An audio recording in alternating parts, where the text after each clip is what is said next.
Kaum muslim yang saya hormati. Berkata Anas, karena aktsaru du'ain Nabi, bahwa kebanyakan doa Nabi isinya Rabbana atina fid dunya hasanah wa fil akhirati hasanah wa qina adzabannar. Ada kalimat wa qina adzabannar. Jauhkah kami dari azab neraka. Jauhkan kami dari azab neraka. Qul inna a'azakumullah. Mu'adz bin Jabal atau seorang sahabat yang lain ditanya, apa ucapanmu ketika sholat atau ketika engkau berdoa? Aku hanya minta surga dan aku berlindung dari api neraka.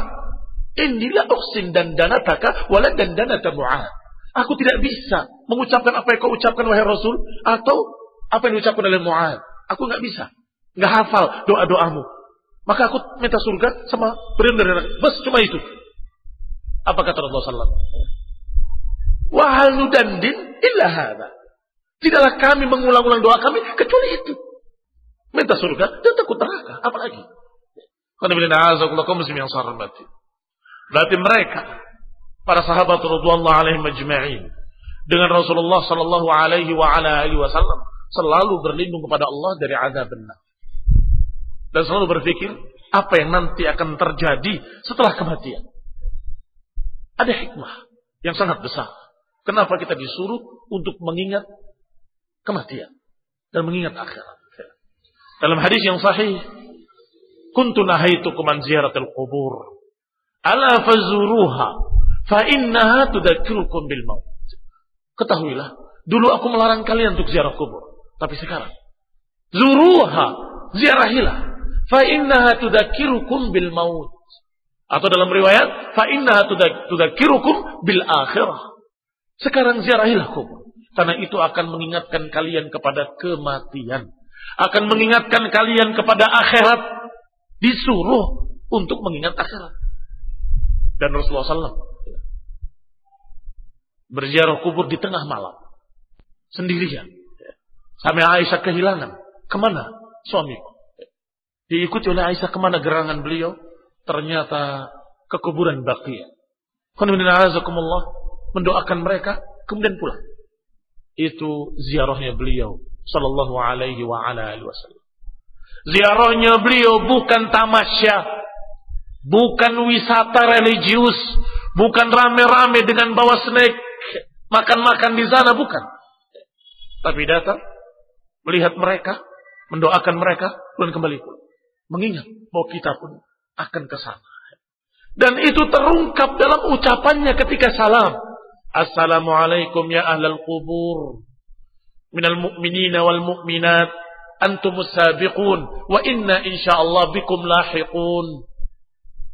Atau assalamualaikum ya ahlad diyar, assalamualaikum ya ahlad diyar, wahai penduduk kubur, kalian lebih dulu dan kami akan menyusul. Selalu diucapkan setiap masuk ke kuburan, assalamualaikum ya ahlad diyar, minal mu'minina wal mu'minat, antum sabiqun, wa inna insyaallah bikum lahiqun, dan kami insyaallah akan menyusul kalian. Kami insyaallah akan menyusul kalian. Kami insyaallah akan menyusul kalian wahai ahlul qubur. Artinya kami akan mati seperti kalian. Selalu diulang. Ingat terus bahwa aku akan mati, aku akan mati, aku akan mati. Apa yang sudah dipersiapkan? Di antara hikmah-hikmah kita mengingat kematian, kata Ibnu Daqqaq rahimahullah, yang pertama, ta'jilut taubah. Kalau kita ingat mati, kita akan bersegera taubat.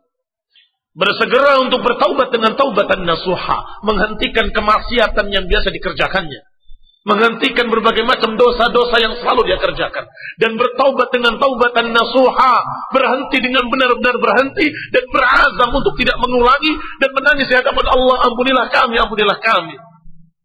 Karena dia berpikir akan mati. Jangan sampai ketika mati belum taubat. Yang kedua, qana'atul qalbi. Hikmah kedua, hati menjadi qanaah. Dapatnya cuma sekian, alhamdulillah. Hidup saya berapa hari lagi? Gak tahu. Kenapa harus kecewa? dengan pemberian Allah Subhanahu wa taala. Maka diberi sekian alhamdulillah, diberi sekian alhamdulillah, diberi sekian alhamdulillah. Qanaah. Merasa syukur dengan apa yang ada, merasa cukup dengan apa yang ada. Ini kalau orang itu ingat kematian. Tetapi kalau lupa dengan kematian serakah. Kalau lupa dengan kematian tamak, serakah, nggak pernah merasa cukup, nggak pernah bersyukur. Kok cuma segini? Kok cuma segitu? Hikmah yang ketiga, nasyatul ibadah, semangat untuk beribadah. Karena dia tahu akan mati. Salatul muwaddi', salatlah dengan salat perpisahan. Bayangkan bagaimana kalau seorang tahu besok akan mati, pasti dia akan beribadah dengan sebaik-baik ibadah. Akan beribadah dengan sekhusyuk ibadah. Kenapa? Karena merasa akan mati. Kamu besok akan dihukum mati. Kamu akan digantung besok. Bagaimana kira-kira? Akan semangat beribadah. Kenapa kok dia semangat beribadah? Karena dia tahu akan mati. Taib, kalaupun nggak dihukum, kamu nggak yakin kamu akan mati. Walaupun nggak dihukum dengan hukum gantung, apakah nggak yakin kalau kita akan mati? Walaupun belum tahu kapan. Entah esok, entah lusa, entah bulan depan, entah tahun depan. Wallahu ta'ala alam. Allah Subhanahu wa ta'ala memegang ubun-ubun kita. Kapan Allah kehendaki, Allah cabut nyawa kita.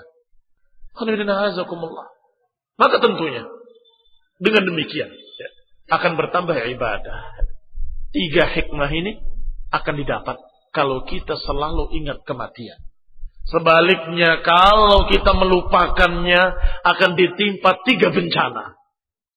Masih ucapan Ibnu Daqqaq rahimahullah. Bencana pertama taswifut taubah, menunda-nunda taubat.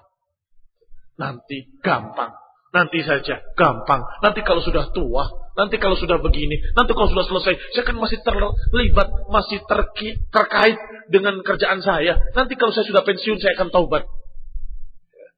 Nanti kalau saya sudah selesai usaha saya akan taubat. Nanti kalau saya sudah kaya, saya akan taubat.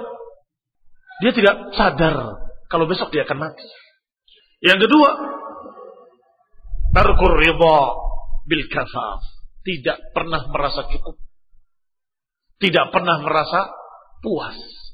Selalu serakah, selalu tamak dengan dunia. Hatta zurtumul maqabir. Sampai benar-benar mati, baru dia menyesal. Yang ketiga, at-takasul, akan bermalas-malasan dalam beribadah. Karena merasa nanti saja kalau sudah tua saya akan beribadah. Ini khairan azakumullah. Hikmah dari mengingat kematian dan bahayanya kalau kita melupakan kematian. Nasallahu taufiq wal hidayah. Wa nasallahu ta'ala as-salam wal afiyah fid dunya wal akhirah. Amin wa sallallahu Muhammadin wa ala alihi wa ashabihi wa sallama tasliman katsira. Subhanakallahumma bihamdik asyhadu an la ilaha illa anta astaghfiruka wa atubu ilaik. Wassalamu alaikum warahmatullahi wabarakatuh.